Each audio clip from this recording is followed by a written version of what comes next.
What's going on, baby? Welcome back to my channel. Listen, man, it's day 9 in the Diddy trial, and it seems like every day is always a plot twist, or a witness might say something crazy or whatever. And it just continues to seem like Diddy's an abuser, a drug addict, and the prosecutor is still trying to find a way to convict Diddy, and like I said before in my videos, man, it's still 50-50. So we already know that Kid Cudi, who's a rapper, man, he was going to end up testifying. So today he finally testified, you know what I mean? And I must say it was pretty interesting. A lot of that stuff I didn't really know. So Kid Cudi and Cassie dated in 2011, you know what I mean? And next thing you know, while they was dating, P. Diddy ended up blowing up, well, allegedly blowing up his car. He don't really know for sure, but 9 out of 10, he think Diddy had something to do with his Porsche being blown up. So he was on the stand that day, and they asked him some questions. Starts off by, prosecutors asking him, in December 2011, did law enforcement respond to your home? Kid Cudi said, yes, I had a break-in. Cassie called me at 5:30 to 6 a.m. She said Sean Combs had found out about us. She asked me to pick her up, so I did. Yeah. And they asked him why, and he said she was worried. They asked him, what was her demeanor? He said, very stressed and worried. And she said, where do you go? He said, the Sunset Marquez. And they asked him why, and he said, I thought it was safe off the radar. So they also asked him, who else did you speak with? He said, Capricorn Clark. She sounded near tears. They asked him, what did she say? That Sean Combs in the car near my house. Brian still said objection. Judge said overruled. Said, so you called Sean Combs? He said, I did. He said, I'm over here waiting for you. They said, when you arrived, what did the outside look like? He said, pretty normal. Any security cameras? He said, yes, but I found out they weren't working. But the security cameras had been moved. They asked, did you move them? He said, no. What do you see inside? He said, gifts were open, some stuff I got from Chanel, and my dog was locked up in the bathroom. Wow, that's great. They locked the dog up. They asked him, how did you usually leave your dog? He said, I let him roam. How long had you had your dog? 3 years.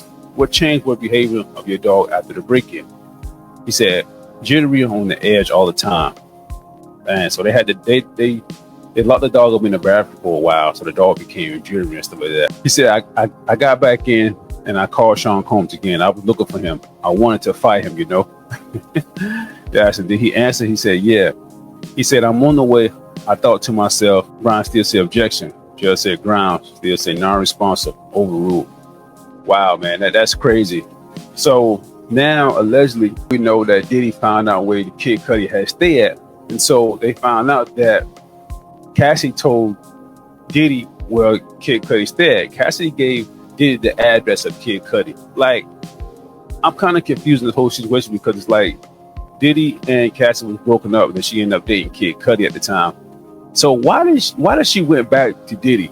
That whole situation is crazy. So let's get into the car situation.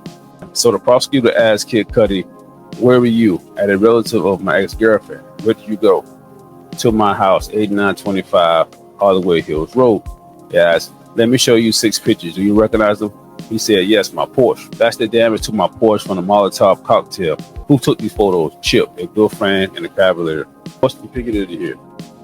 The hole they cut in the roof on my car to put the Molotov cocktail in. Wow, that's crazy right there, man. So they used a Molotov cocktail to blow Kid Cudi car. Yo, this whole situation to me, man, is crazy. You know what I mean? Like I said, Cassie was off a break from Diddy, and next thing you know, she went back to Diddy. And then she ended up dating Kid Cudi. Kid Cudi and Cassie did it for maybe a few months or something like that. I say this is a scary situation because it's like Cassie already knows Diddy's a dangerous man. You know what I mean? And he loved her, and he crazy about it. So why would you end up putting Kid Cudi in this situation, and why would you give Diddy Kid Cudi address? Yo, that is crazy. This man abused you, doing all these freak off and stuff like that, taking all these drugs. You're not even working on music, so it's like, why would you go back to this guy?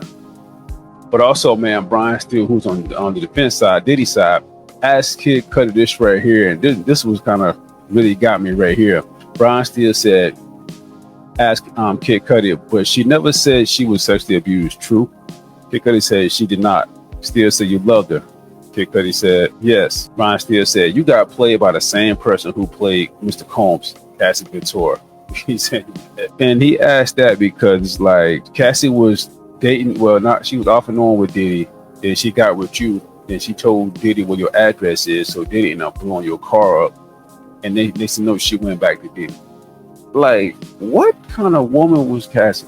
Now, don't get me wrong, like, her being abused and taking all these drugs and stuff is very sad. You know what I'm saying? Nobody deserved that. But it's like, you put Kid Cudi in a crazy, dangerous situation. You know what I mean? Then you're going to end up going back, dating Diddy, and doing all these freak offs.